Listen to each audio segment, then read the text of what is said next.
Hi, everybody. It's Kelly from The Hub. I'm here today with Pastor Jim from Bergstrasse. How are you there? Pretty good. Good to be here. Thanks Good, for having good. me, Kelly. And you?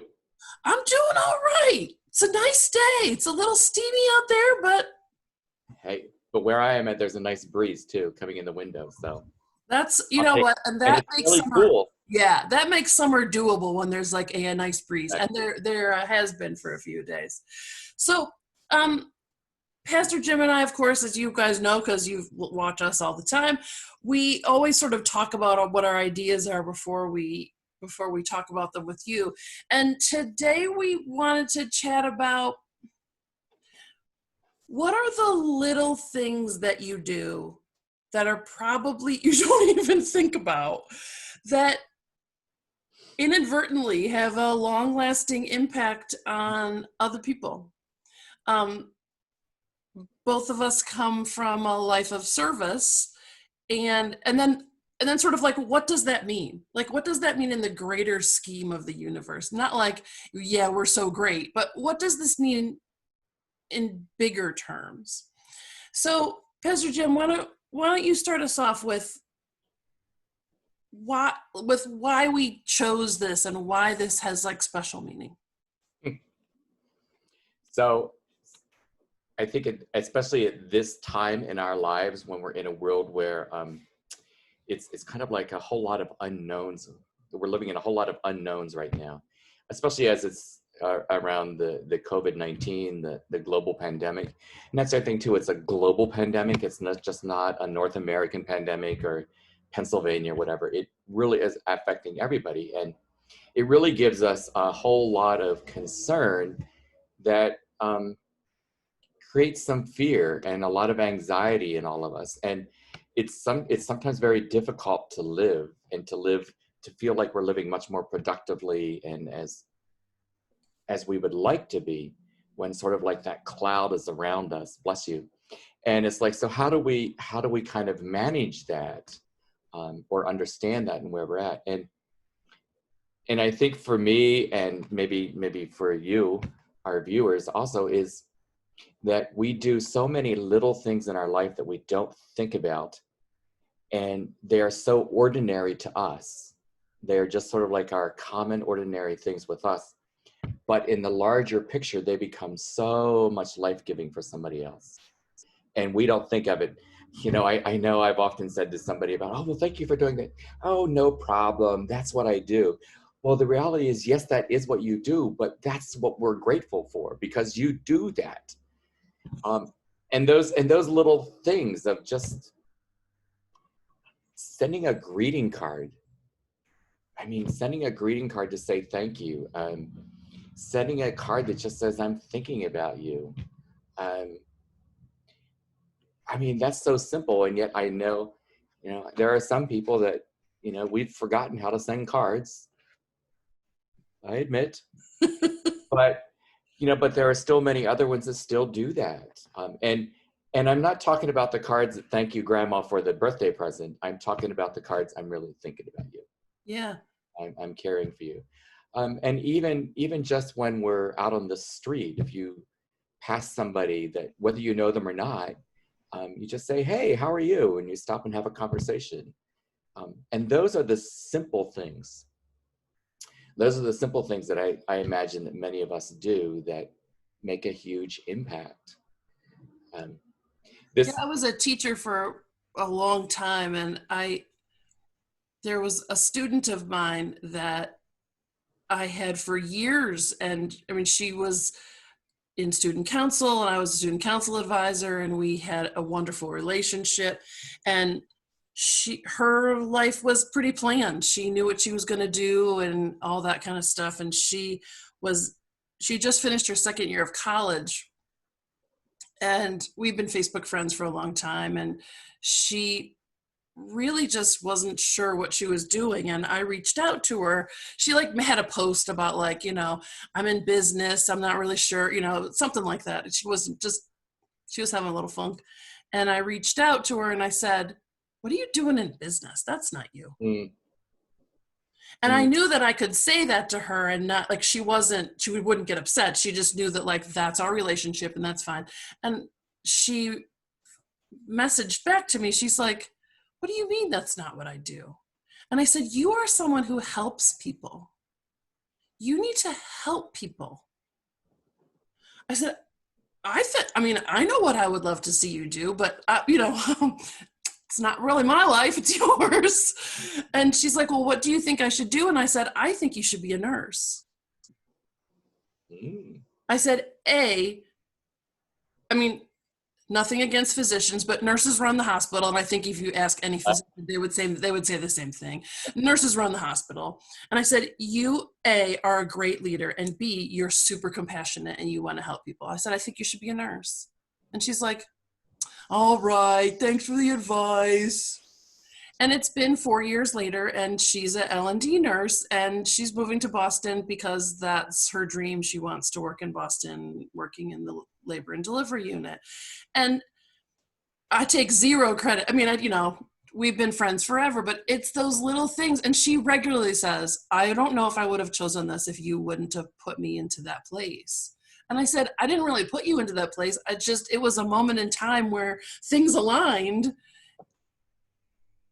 And that's where we went to together. And to be able to connect with someone at that level, it's just the coolest thing ever, because her life is different because we had that conversation. Yes. And my guess is that you were probably not the only one that said that, but you were the most influential in her point at that point in her life to be able to say that. Right, because I think her mom had probably told her that 246 times. Right. You could have been the one that she's already saying, oh, dang it, I guess I better do this. Someone else sees it too. I'm just not ready to take that leap to do it. Yeah. Hey, I've been there too. And I think as a pastor, I think one of the things that just brings the biggest smile on my face is when I see something in someone else too, that I say, I think you ought to try that. Oh no, I could never do that. And I said, well, let me show you. And then you do it and it's like, oh, well, that wasn't bad. And then a few weeks or a month later, hey, can I do that again?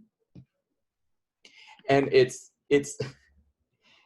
actually part of, I think, the way that even, people of faith is part of it. I mean, generally speaking, part of being a faithful person or guided by a faith is that, a faith in a God, you define God, is that we help one another, that we serve one another. And sometimes I think too many people think you've got to do something big and grand and you got to pull out all the stops and and the answer is no. It's just the simple things that you already do. And how do you lift them up? And I think that's one of the challenges, at least that I know that I find in serving in a congregation, is that we've been conditioned to think that it's got to be so big and grand that we forget about that. Just use the stuff that you already like. Do something that you're already into, and how can we share that with others so that it might grow and expand? And too often we want to make it grow and expand and it doesn't. Well, it's because you've tried to control it. You've tried to take too much of it. And if you just kind of let things go. And I think that's one of the things too that I'm working with my congregation is that, hey, if you want to try something new, think about something you're already doing and how do we expand it? It's not about trying to do something all over again. And it's actually one of the, when I talk about this kind of things, it reminds me of it's actually a parable that we talked about this past Sunday in worship, where the story of the mustard seed, the parable of the mustard seed. Yeah. Do you know how big a mustard seed is? They're super, super tiny. Yeah. I like this parable. You need a microscope to see the mustard seed. Yeah. And anyway, so this seed is planted, and the result is this huge bush shrub. It's just like, that came out of that little tiny seed. Yes, that comes out of that. And what does that bush do? What does that shrub do? Well, it provides a shelter for birds. It may also be food for other animals that might eat the leaves or whatever. it grows. It is continually nourished by sunshine and rain, and maybe a little trimming every once in a while. But just out of that little seed, when you think about the hundreds of millions of things and opportunities that it can offer, and I think that's a great story for us to, even in our own lives. We think of ourselves as having to be so big and all that, and like, we are one person, but we can make a huge difference. And how do we create a shelter Right. for other people to live and to feel safe in? Yeah, and it's one of those things that, like, you can't go into it. I mean, that mustard seed doesn't go into its life thinking, I am going to do Right. amazing things. That mustard seed is just doing what it's doing and Yep. being intentional. I mean, okay, the mustard seed is not a thing, but I mean, like, the mustard seed isn't saying to itself, I'm just going to live my life. But essentially, that's what the mustard seed does. And the goodness comes out of that. So you just have to allow yourself To grow. to grow. Yeah. To grow. And why try to be something out there when, no, it's just like right here. This is what I got. How can I nurture this soul, this who I am? And a lot of it, and the hard part is that it means that we have to be in relationship with other people too. Other people will challenge us, other people will support us in the same way that I will support people and I will challenge people. It's part of that growing. I mean, that little mustard seed, do you think the soil was perfect for it? Usually not. Usually not. Right. But the mustard seed said, this is what we're doing, and we're going to make the best out of what we're doing. And then it's that thing. You have to allow the goodness to show up. And you have to celebrate that goodness. Mm-hmm. You have to celebrate that goodness. Celebrate all that you've been, celebrate all that you are. And that's the other thing too, is, you know, as we age and mature, it's like, so someone very recently told me, and this is actually someone that you and I both know and love very dearly, made a comment of how this person's mother had received a card, or a relative had received a card when they were a young child, and probably not really a young child, but maybe in 30s, 40s, 50s, I don't know. But anyway, the card was said something in the order of, you know, we don't get old, we become vintage. Right, because vintage things are cherished and honored. Exactly. They are cherished, they are Right. honored. Old things get, like, thrown away. Right. Oh yeah. Yeah. If it's old, what do? Trash it. Right. Go get a new one. Right. But vintage things, no, we cherish everything that they've given to us and everything that they've been. And I, you know, I would hope that we could build a world of vintage people. You get a special license plate for that. Yes. But now I wonder when you can get that, if you have to reach a certain age. But you know what? Nah. Because it's all those little things collectively.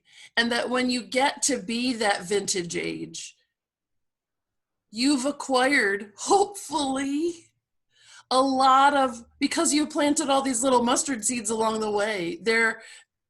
You don't even know it, and you don't even know it. You don't even know it. There's mustard bushes all over the place because you were the authentic, good self that you were supposed to be.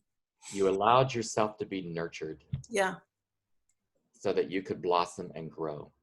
And all those little mustard bushes that you inadvertently planted are shelter and goodness and kindness for gajillions of things.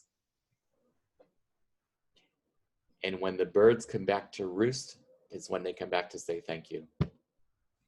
When someone recognizes the mustard seed that you have helped to create and grow.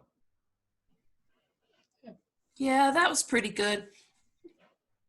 That was awesome. So maybe we should ask our viewers to think about, how many mustard seeds they've planted. Don't think about it. Right, like, Maybe think about the ones that were planted in you. right, who planted a mustard seed so that you could find shelter? Exactly. Hmm. Maybe we could ask them to put that in the comment section. Yeah, share that. Share your little mustard seed moment. Yeah.